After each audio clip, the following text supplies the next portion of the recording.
Mega డిఎస్సిపై దిశ news పేపర్లో వచ్చిన news ఏంటి అంటే ఏపీ మెగా డిఎస్సి అభ్యర్థులకు బిగ్ అలర్ట్.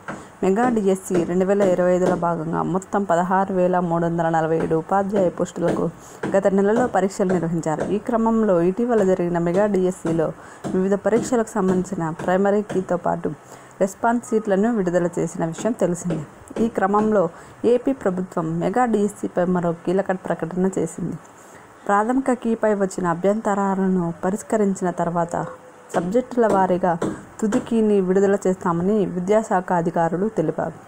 ఈ తరుణంలో మెగా డిఎస్సి 2025 జిల్లా సెలక్షన్ కమిటీ పరీక్షలు తుది కీని ఈ నెల 25వ తేదీ విడుదల చేయడానికి నిర్ణయించారు.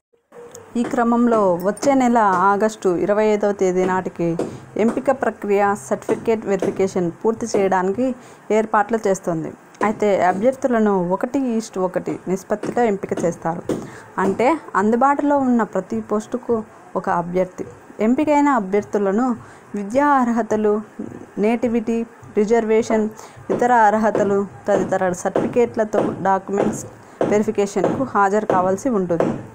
డాక్యుమెంట్ వెరిఫికేషన్లో అవసరమైన పత్రాలు సమర్పించకపోతే మెరిట్ జాబితాలో తదుపరి అర్హత కలిగిన వ్యక్తికి అవకాశం ఇవ్వబడుతుంది. ఆగస్టు 25 నాటికి ఈ ప్రక్రియను పూర్తి చేయాలని ప్రభుత్వం భావిస్తున్నట్లు అధికారులు తెలిపారు. ఇదండి ఇవాల్టి news. Thank you so much.